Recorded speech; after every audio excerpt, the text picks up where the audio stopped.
में बांटा गया है। सतह के सबसे नजदीक वाली परत को यूफोटिक जोन या सनलाइट जोन कहा जाता है। जाहिर है कि यहाँ सूरज की सबसे ज्यादा रोशनी पहुंचती है और 90% समुद्री जीवन इसी परत में मौजूद है। अगली गहरी परत को डिस्पोटिक जोन या ट्वाइलाइट जोन कहा जाता है। इस परत तक सूरज की सिर्फ 1% रोशनी पहुंचती है, जो पौधों के जिंदा रहने के लिए काफी नहीं है। तीसरी और सबसे गहरी परत एफोटिक जोन या मिडनाइट जोन है।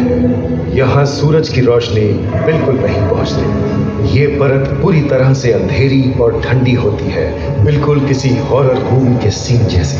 ये कई जगह पर इतनी गहरी होती है कि यहाँ आसानी से माउंट एवरेस्ट जैसे ऊंचे पहाड़ भी समा सकते हैं। और इसकी सबसे गहरी जगह है प्रशांत महासागर में मरियाना ट्रेंच।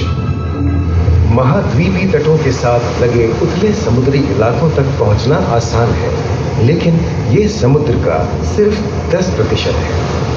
समुद्र की गहराई जितनी बढ़ती जाती है, उतने ही वहां के हैरत अंगेज जीव जिन तक पहुंचना मुश्किल होता जाता है।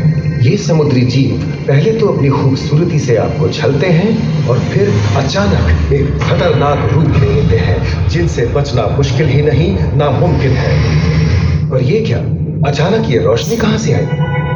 ओहो, ये तो जेलीफिश का झुंड है, जिनकी रोशनी एकदम डिस्को लाइट की तरह लगती है।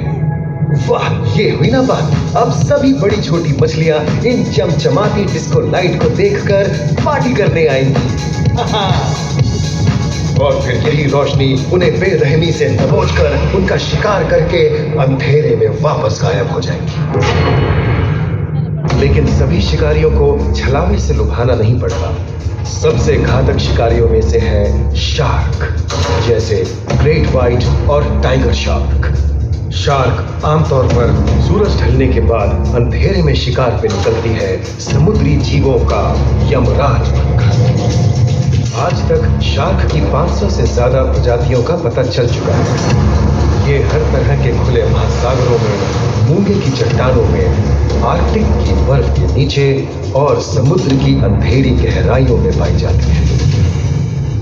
और ये है समुद्री घोड़ा, जो तबड़क तबड़क नहीं, छप छप छप छप करता है, यानी दौड़ता नहीं, तैरता है।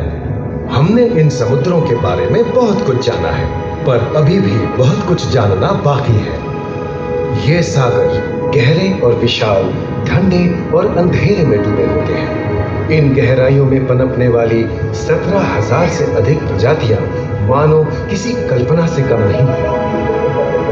किसी खूबसूरत एंजल की तरह दिखने वाले जीवों के साथ साथ न जाने और क्या क्या देखने को मिले।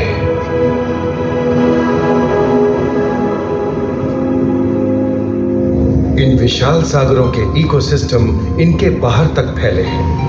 खारे पानी की खाड़ियां समुद्रों, समुद्र तटों और नमकीन दलदली इलाकों तक। मानव जाति दशकों से प्लास्टिक, जहरीले रसायन, तेल और ऐसी कई चीजों को पानी में बहाकर समुद्रों को नुकसान पहुंचा रही है। कई समुद्री जीवों या मछलियों की दर्दनाक मौत और उनकी इस तड़प का जिम्मेदार हमारी मानव जाति ही है। पिछले कुछ दशकों में वैज्ञानिक पैमाने पर सामने आए खतरों में से एक बड़ा जलवायु परिवर्तन है, जिससे महासागर गर्म हो रहे हैं और ग्रीन हाउस गैसों की अधिकता और ऑक्सीजन की कमी के कारण इन समुद्रों का अम्लीकरण हो रहा है। सागरों के इस तरह गर्म होने से पानी का स्तर बढ़ गया है और बर्फ की चादर पिघल रही है। इस विनाशकारी बदलाव के परिणाम स्वरूप समुद्री जीवन खत्म हो रहा है और पूरे इकोसिस्टम के लिए ऐसे खतरनाक हालात हम ही पैदा कर रहे हैं। हमारी आने वाली पीढ़ी का भविष्य इस बात पर निर्भर करता है कि क्या हम आज अपने निजी जीवन से प्लास्टिक को हटाने जैसा छोटा कदम उठा सकते हैं, या फिर हम बड़े स्तर पर सख्त नियम बनाकर उन्हें लागू करें, जिससे समुद्री संसाधनों का दोहन और प्रदूषण कम हो। याद रखिए, बात हमारे अस्तित्व की है, तो बदलाव की शुरुआत भी हमें ही करनी होगी।